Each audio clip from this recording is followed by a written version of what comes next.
Viva! O meu nome é Samuel Lourenço.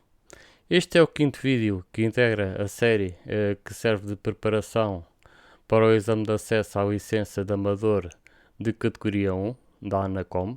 Portanto, as restantes partes já estão disponíveis no Odyssey, por exemplo, como pode ver aqui, mas também nas outras plataformas como o Dailymotion, o Rumble e o YouTube.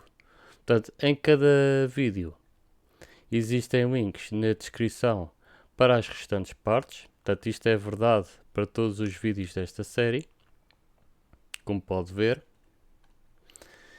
Então, neste vídeo irei cobrir excepcionalmente 27 perguntas, portanto da 104 até à pergunta 130, que é esta que está aqui. Abordamos então a primeira pergunta deste vídeo, que é a pergunta 104. Como é fornecida a realimentação positiva a um oscilador Hartley? Resposta A. Através de um divisor indutivo. Resposta B. Através de um divisor capacitivo. Resposta C. Através de uma ligação acoplada. E resposta D. Através de um condensador de neutralização. A resposta correta é a A. Através de um divisor indutivo. Portanto, a realimentação de um oscilador de Hartley é feita através de um divisor indutivo, e essa resposta pode ser encontrada neste artigo do Wikipedia acerca do oscilador Hartley. Portanto, tem aqui um diagrama simplificado do circuito, tem aqui um FET, portanto, e este FET vemos que tem aqui tanto a fonte como a porta ligadas através deste divisor indutivo que está aqui, portanto, através do qual é feita então a realimentação positiva do oscilador. Indo então para a pergunta 105, como é fornecida a realimentação positiva a um oscilador Peirce? Resposta A. Através de uma bobina de derivação. Resposta B. Através de uma ligação acoplada. Resposta C. Através de um condensador de neutralização. E resposta D. Através de um cristal de quartzo. A resposta correta é a D. Portanto, a realimentação positiva deste oscilador é feita através de um cristal de quartzo. E existe aqui, novamente no Wikipedia, um artigo acerca deste oscilador, que é o oscilador de Peirce. Portanto, este oscilador é muito usado ainda hoje em dia em microcontroladores e também era usado em microprocessadores. E temos aqui, portanto, uma porta não, portanto, uma porta NOT, que serve basicamente como se fosse um elemento ativo, um amplificador, e a realimentação está a ser feita através de X1, que é um cristal de quartzo. Pergunta 106. Em que consiste um oscilador de diodo GAN? Resposta A. Um oscilador cujo funcionamento se baseia nas propriedades de resistência negativa de semicondutores adequadamente dopados. Resposta B. Um oscilador baseado num diodo de gás argónio. Resposta C. Um oscilador de referência muito estável baseado no princípio T-Notch. E resposta D. Um oscilador de referência muito estável baseado no efeito portadora quente. A resposta correta é a A. Um oscilador cujo funcionamento se baseia nas propriedades de resistência negativa de semicondutores adequadamente dopados, ou seja, nas propriedades do diodo GAN, como iremos ver. Portanto, existe aqui um artigo acerca do diodo GAN, portanto, que é uma forma de diodo que apresenta uma resistência diferencial negativa, e aqui temos, portanto, uma secção que fala aqui acerca de osciladores de diodo GAN, portanto, em que essa propriedade, a resistência diferencial negativa, é utilizada então para esse efeito, para criar osciladores de alta frequência. Pergunta 107. O que é um VCO? Resposta A. É um oscilador controlado por frequência. Resposta B. É um oscilador controlado por tensão. Resposta C. É um oscilador controlado por um sinal de luz coerente. E resposta D. É um oscilador controlado por um campo gravitacional. A resposta correta é B. é um oscilador controlado por tensão. Portanto, basicamente VCO quer dizer Voltage Controlled Oscillator. Portanto, basicamente é um oscilador que tem uma entrada onde, através de uma tensão, é possível variar a frequência de saída dentro de uma gama de valores. E existe aqui um artigo no Wikipedia acerca deste mesmo oscilador. Portanto, diz que aqui que o Voltage Control Oscillator, ou seja, o VCO, é um oscilador eletrónico cuja frequência de oscilação é controlada através de uma tensão de entrada. Pergunta 108. No analisador espectral, em que se traduz o ruído de fase relativamente a uma portadora ideal à saída de um emissor? Resposta A. Em sinais muito concentrados em torno da portadora, um pouco acima e um pouco abaixo desta. Resposta B. Em sinais nas exatas frequências múltiplas da portadora. Resposta C. Em sinais cujas frequências dependem não só da frequência da portadora, como da frequência dos sinais emitidos na vizinhança do emissor em causa. E resposta D. Em sinais cujas frequências estão relacionadas com as frequências da portadora numa relação que resulta da sequência de Fibonacci. Portanto, a resposta D está muito engraçada, mas não é correta. Não faz sentido. A resposta B seria aplicada, portanto, a um caso da existência de harmónicas. Portanto, a B fala em harmónicas, não está correta. A C simplesmente não faz muito sentido. Portanto, está-se aqui a falar de um analisador de espectro que está ligado diretamente à saída do emissor. E a única que de facto é a correta, não só por faz sentido, mas é porque de facto é a correta, é a A, ou seja, portanto, o ruído de fase vai se traduzir em sinais muito concentrados em torno da portadora, um pouco acima e um pouco abaixo desta. Portanto, acontece que o ruído de fase pode ser entendido como se fosse uma modulação angular, tal como uma modulação em frequência. Portanto, e o efeito é o efeito assim um pouco similar. Portanto, se nós estivéssemos a analisar um espectro puro, portanto uma sinusoidal extremamente pura, sem desvio de fase, víamos simplesmente aqui um pico. Portanto, um pico bastante puro. O ruído de fase vai se traduzir portanto, na existência de desvios em torno desse pico, portanto vai ser uma coisa mais deste género, em que os maiores desvios vão ocorrer com menor frequência, portanto vão ter menor expressão, e os menores desvios ocorrem com mais frequência e a onda vai aparecer, portanto, desta forma assim, portanto vai fazer um pico, como se fosse assim um pico mais ou menos gaussiano. Pergunta 109. De uma forma geral, o que é uma malha de captura de fase PLL? Ou seja, uma Phase Locked Loop. Resposta A. É uma malha em que o sinal de realimentação é usado para sincronizar a frequência ou fase instantânea do sinal de saída com a frequência ou fase instantânea do sinal de entrada. Resposta B. É uma malha em que o sinal de realimentação é usado para aumentar a potência instantânea do sinal de saída proporcionalmente à potência instantânea do sinal de entrada, garantindo sempre que estes dois sinais estão em fase. Resposta C. É uma malha em que o sinal de realimentação é usado para minimizar a frequência instantânea do sinal de saída, em função de uma tensão em fase aplicada como sinal de entrada. E resposta D. É uma malha em que o sinal de realimentação é usado para maximizar a frequência instantânea do sinal de saída, em função de uma tensão em fase aplicada como sinal de entrada. Portanto, a resposta correta é a A. É uma malha em que o sinal de realimentação é usado para sincronizar a frequência ou a fase instantânea do sinal de saída com a frequência ou a fase instantânea do sinal de entrada. Portanto, e esta resposta pode ser encontrada no Wikipedia acerca de Phase Locked Loop. Portanto, basicamente, uma PLL é um sistema de controle que gera um sinal de saída cuja fase está fixada relativamente a um sinal de entrada. Portanto, esta aqui é a definição da PLL. Pergunta 110. Qual dos seguintes circuitos não poderá fazer parte do diagrama de blocos de uma malha de captura de fase?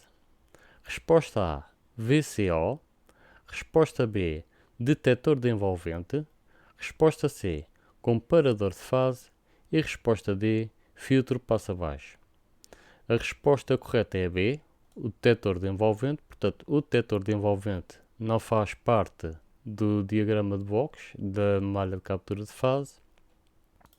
Portanto, novamente, indo ao mesmo artigo do Wikipedia, vemos que uma PLL tem aqui três componentes. Portanto, uma PLL básica, tem aqui um comparador de fase, tem aqui um filtro, que é um filtro passa-baixo, portanto, chamam aqui o loop filter, e tem aqui um VCO, portanto, um oscilador controlado por tensão. Pergunta 111. Que vantagem se obtém com o uso de um processador digital de sinais, ou seja, um DSP, numa estação de amador? Resposta A, boa ligação à Terra. Resposta B, supressão do ruído dos sinais recebidos. Resposta C, maior ganho da antena. E resposta D, maior largura de banda da antena. Portanto, um DSP não vai afetar a ligação à Terra, nem vai afetar qualquer característica da antena.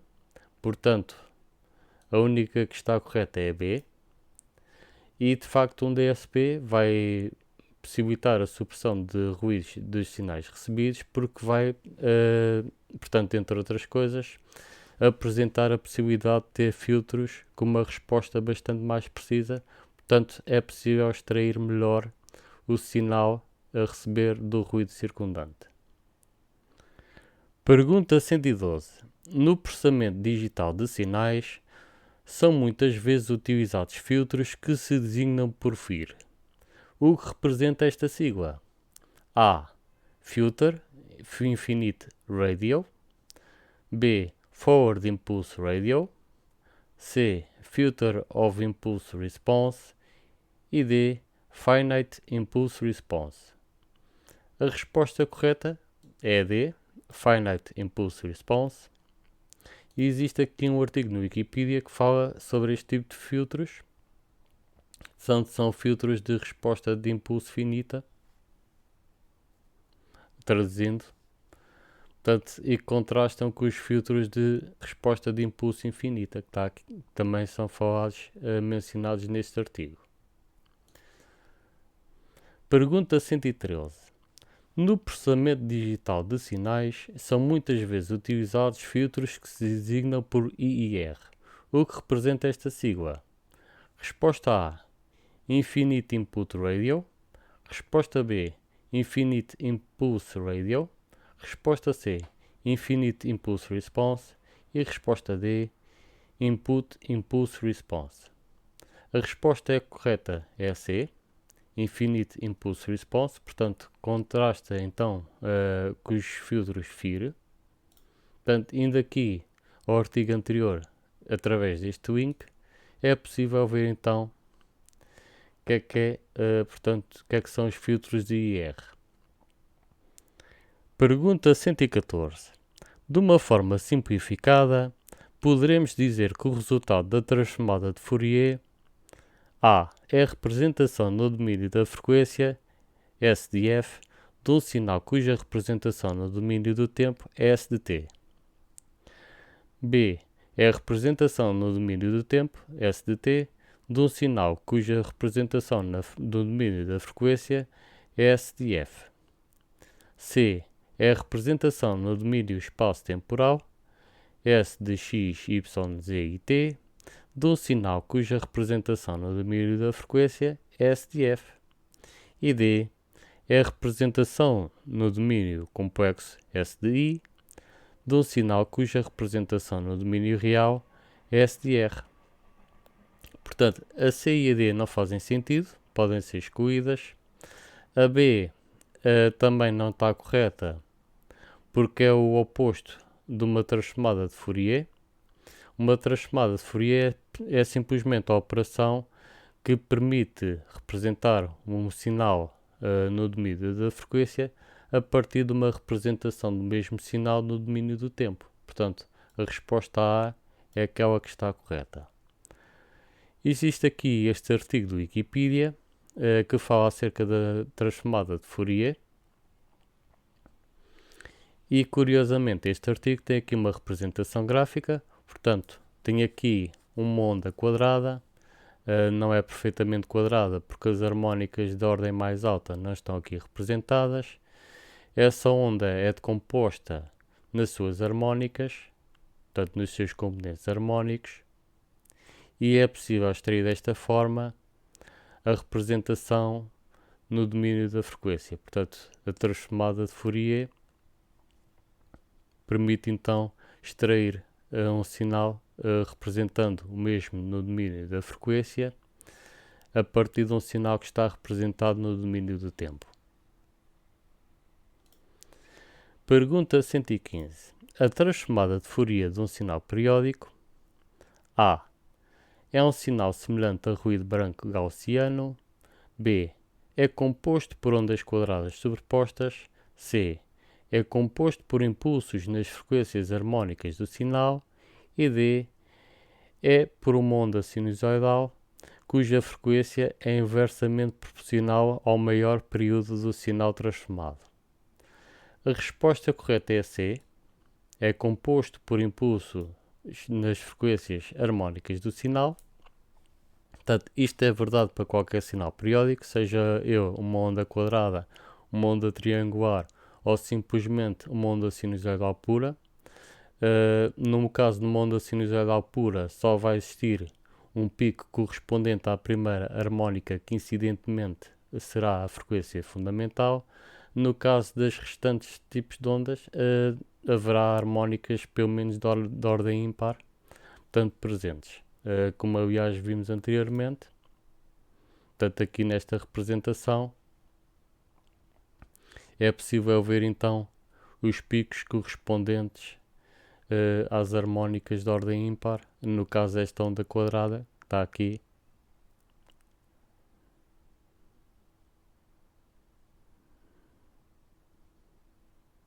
portanto, terá aqui o pico da fundamental, depois terá aqui o pico da terceira harmónica, da quinta e da sétima e sucessivamente. Pergunta 116. Num receptor, para que os sinais sejam ajustados de forma a manter um nível médio na saída aproximadamente constante, devem utilizar-se circuitos A. De alimentação estabilizados, B. De controle automático de ganho, C. Amplificadores de baixo ruído e D. Sintetizadores de frequência a cristal. Portanto, a resposta correta e a única que faz sentido é a B.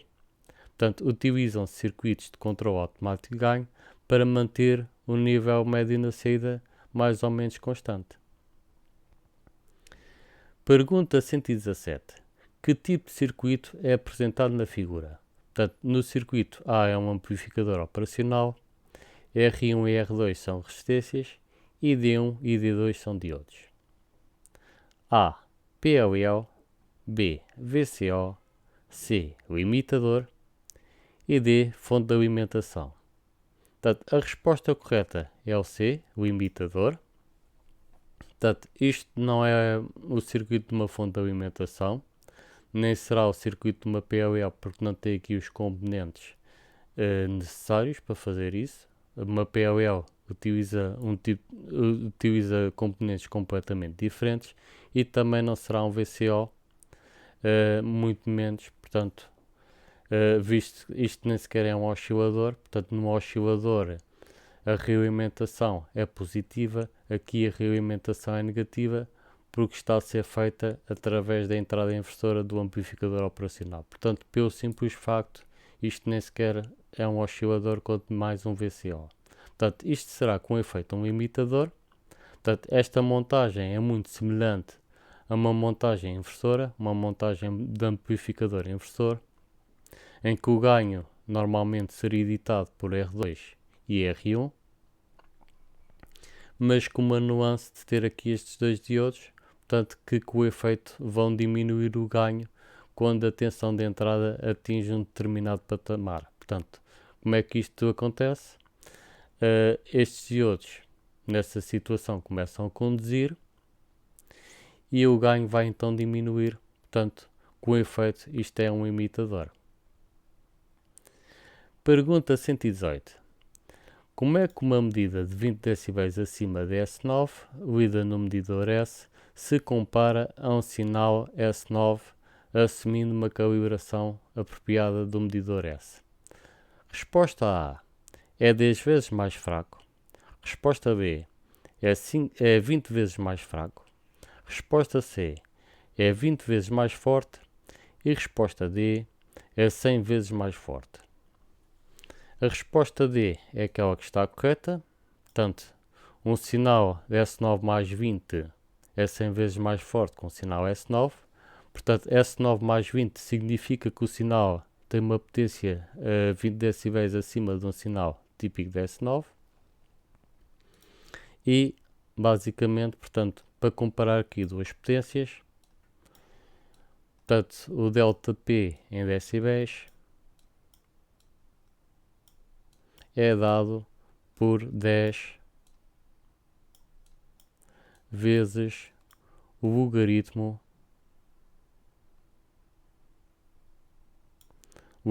base 10 de P2 sobre P1. Portanto, sendo que P1 é a potência que serve como base de comparação e a P2 é a potência que se quer comparar. Portanto, tendo P2 sobre P1, neste caso, portanto, P2 sobre P1 é 100, o logaritmo de 100 dá 2 e 10 vezes 2 dá 20, portanto, um sinal 100 vezes mais forte, em termos de potência, vai ter 20 decibéis acima do sinal de referência. Pergunta 119. Em que medida é que a diminuição do fator de ruído afeta o desempenho do receptor? Resposta A. Reduz a relação sinal-ruído. Resposta B. Aumenta a relação sinal-ruído. Resposta C. Reduz a largura de banda. E resposta D. Aumenta a largura de banda. Portanto, o fator de ruído não vai afetar a largura de banda do receptor. Portanto, a resposta C e a D já estão excluídas. Portanto, eu ao diminuir o fator de ruído, quer dizer que vou ter menos ruído a ser produzido no sistema, vou então ter um aumento da relação sinal de ruído à saída do receptor. Portanto, o fator de ruído, expresso aqui como F, é igual à relação sinal-ruído à entrada do sistema, portanto, neste caso à entrada do receptor, sobre a relação sinal-ruído à saída do sistema. Portanto, em todo o caso, a relação de sinal-ruído para um dado sistema à saída do mesmo vai ser sempre menor do que a relação sinal-ruído à entrada do sistema. Portanto, isto quer dizer que, em qualquer caso, portanto, como o sistema adiciona sempre ruído ao sinal original, em qualquer caso, para qualquer sistema, o fator de ruído é sempre superior a 1. Portanto, esta resposta pode ser analisada através deste artigo do Wikipedia. Portanto, este artigo do Wikipedia menciona aqui duas figuras de mérito, que é a figura de ruído e o fator de ruído. Portanto, são dois conceitos diferentes, mas relacionados. Portanto, o fator de ruído é expresso através desta equação que está aqui, e depois a figura de ruído, que é dada em decibéis, é expressa através desta equação, ou seja, é igual a 10 vezes o logaritmo base 10 da figura de ruído.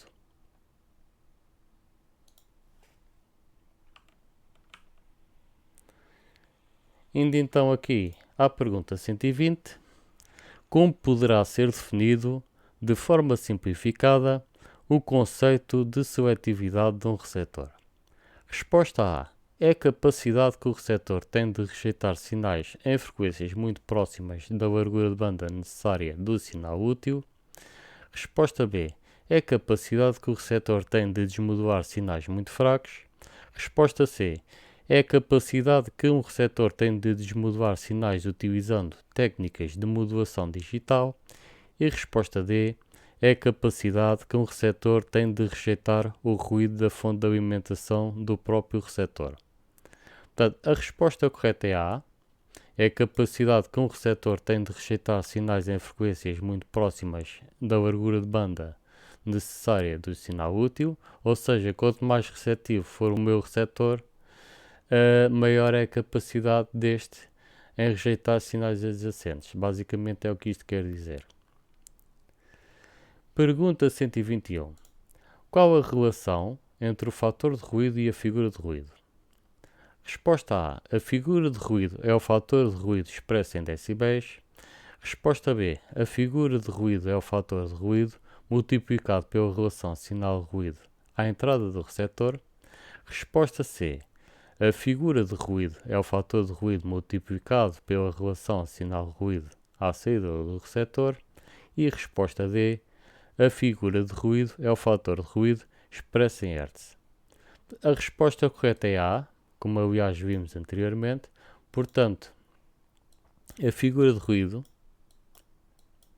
aqui com o NF, será igual a 10 vezes o logaritmo do fator de ruído. Portanto, e esta resposta, novamente, está então aqui no mesmo artigo do Wikipedia que vimos anteriormente. Portanto, conforme aqui está descrito, NF é igual a 10 vezes o logaritmo base 10 de f. Pergunta 122. Como se designa o processo pelo qual sinais de dois transmissores se misturam num ou em ambos os amplificadores finais e se geram sinais indesejados às frequências de soma e diferença dos sinais originais? Resposta A. Dessensibilização do amplificador. Resposta B. Neutralização. Resposta C. Bloqueio. E resposta D. Intermodulação. Portanto, a resposta D é aquela que está correta, ou seja, este fenómeno chama-se intermodulação. Portanto, basicamente, se tivermos dois sinais adjacentes, vão-se gerar dois novos sinais, portanto, perto destes sinais que correspondem às frequências de soma e de diferença dos sinais originais. Pergunta 123. Como se designa a redução da sensibilidade do receptor causada por um sinal forte próximo da frequência recebida? Resposta A. Dessensibilização. Resposta B. Silenciamento. Resposta C. Interferência por modulação cruzada. E resposta D. Squelch gain rollback. A resposta A é aquela que está correta, portanto este fenómeno chama-se dessensibilização. Portanto, basicamente, quando eu tenho um sinal muito forte adjacente ao meu sinal que está a ser recebido, portanto, o AGC vai atuar e vai diminuir o ganho do meu receptor. Portanto, isto com o efeito vai desensibilizar o receptor. Pergunta 124. De que forma se podem reduzir as probabilidades de dessensibilização no receptor? Resposta A. Diminuindo a largura de banda de RF do receptor. Resposta B. Aumentando a frequência intermédia do receptor. Resposta C. Aumentando o ganho front-end do receptor. E resposta D. Passando o AGC de rápido para lento. Portanto, a resposta viável é A. Diminuindo a largura de banda de RF do receptor. Portanto, eu vou diminuir então a largura de banda de modo a não capturar o sinal interferente, ou pelo menos a minimizar esse efeito, e com o efeito reduz as probabilidades de dessensibilização do receptor. Portanto, a B simplesmente não faz sentido, até porque não é possível normalmente mexer na frequência intermédia do receptor, mas mesmo que fosse, não iria ter efeito na redução das probabilidades de sensibilização. A C também não faz sentido, porque o facto de aumentar o ganho de front-end do receptor não vai contrariar o efeito do AGC, portanto o AGC vai atuar na mesma, e a D simplesmente vai piorar o efeito da desensibilização ao tornar a recuperação do AGC mais lenta. Portanto, existe um sinal interferente, o AGC atua rapidamente, mas depois a recuperação vai ser mais lenta. Portanto, quando se passa o AGC de rápido para lento, está-se apenas a mexer na recuperação do AGC. Pergunta 125. De uma forma geral, uma modulação de frequência é: resposta A, uma rotação de frequência. Resposta B, uma adição da frequência modulante com o inverso do período da frequência da portadora. Resposta C, uma translação de frequência. E resposta D, nenhuma das hipóteses está correta. Portanto, uma modulação de frequência é uma translação de frequência. Portanto, nós temos uma frequência central e quando estamos a modular em frequência, portanto, estamos a variar a frequência consoante a amplitude do sinal modulante. Pergunta 126. Qual é a frase que é verdadeira? Resposta A. A modulação consiste na amostragem do sinal na sua banda base. Resposta B. A modulação traduz-se na translação de um sinal da sua gama de frequências para outra gama de frequências. Resposta C. Num processo de modulação nunca existe qualquer translação de frequências. E resposta D. A modulação traduz-se na rotação de um sinal da sua gama de frequências no espaço real para outra gama de frequências no espaço complexo. Portanto, aquela hipótese que é verdadeira é B. Portanto, a modulação traduz-se na translação de um sinal da sua gama de frequências para outra gama de frequências. Portanto, isto é tanto verdade em AM como em FM. Portanto, o interesse da modulação está em produzir um sinal de radiofrequência a partir, por exemplo, de um sinal de audiofrequência. Portanto, para permitir a transmissão via rádio. 127. Porque é que nas radiocomunicações os sinais não são emitidos na sua banda base, carecendo de uma translação de frequências resultante do processo de modulação? Resposta A. Porque, de uma forma geral, em banda base os sinais nunca poderiam ser recuperados. Resposta B. Porque, de uma forma geral, a banda base, na maior parte dos sinais a serem transmitidos, se localiza numa zona do espectro não adequada para as radiocomunicações. Resposta C. Porque, de uma forma geral, a translação de frequências é imprescindível à implementação de técnicas de correção de erros na modulação analógica. E resposta D. Nenhuma das respostas está correta. Portanto, a resposta que faz sentido é a B, porque, de uma forma geral, a banda base da maior parte dos sinais a serem transmitidos se localiza numa zona de espectro não adequada para as radiocomunicações. Ou seja, o que é que isto quer dizer? Que a banda base destes sinais não é conduziva para ser utilizada em radiocomunicações por si só. Ou seja, por exemplo, comunicações em fonia, se nós estivéssemos a transmitir em banda base, estaríamos a transmitir em frequências de áudio e essas frequências são demasiado baixas para poderem ser utilizadas adequadamente em radiocomunicações. Portanto, estamos a falar em frequências da ordem dos hertz, portanto, das centenas de hertz para poucos kHz, e simplesmente não é prático. Pergunta 128. Qual das seguintes opções constitui motivo para utilizar um transformador de adaptação de impedâncias? Resposta A. Para maximizar a relação sinal-ruído na emissão. Resposta B. Para maximizar a transferência de potência. Resposta C. Para maximizar o coeficiente de onda estacionária. E resposta D. para maximizar o ganho do amplificador de saída. Portanto, a resposta correta é B, para maximizar a transferência de potência. Portanto, para isso é que se casa as impedâncias, e para casar as impedâncias, um dos métodos utilizados é utilizar um transformador para fazer essa adaptação. Portanto, a resposta à pergunta 128 é então a B. Pergunta 129. A modulação de fase A nunca é utilizada em radiocomunicações. B. Tal como a modulação de frequência é um tipo de modulação angular. C. Tal como a modulação de amplitude é desmodulada com recurso a um detector de envolvente. E D. É expressamente proibida na regulamentação nacional aplicável.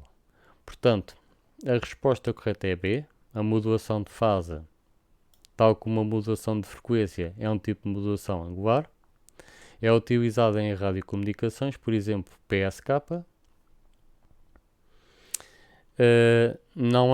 Portanto, não pode ser desmodulada com recurso a um detector de envolvente. Portanto, a C também está errada. E não há nada na regulamentação nacional que proíba este tipo de modulação. Portanto, a resposta à 129 é então a B. A modulação de fase, tal como a modulação de frequência, é um tipo de modulação angular. Última pergunta deste vídeo, que é a pergunta 130. Qual dos seguintes tipos de modulação designa uma modulação de fase? A. PSK. B. FSK. C. QAM. E D. ASK. Portanto, a resposta correta é A. É PSK. Portanto, PSK quer dizer Phase Shift King. A B não está correta, porque B é a Frequency Shift King. A C também não está correta, porque QAM quer dizer Quadrature Amplitude Modulation. E a D também não está correta, porque a ASK é Amplitude Shift King. Portanto, a resposta à 130 é então a A, PSK. Portanto, posto isto, estão abordadas então as perguntas deste vídeo que eu queria abordar. No próximo vídeo irei abordar 26 questões, portanto da 131 à 156. Da minha parte então é tudo. Espero que tenha gostado deste vídeo. Se quiser colocar alguma questão, por favor disponha da secção de comentários que eu responderei. E até uma próxima.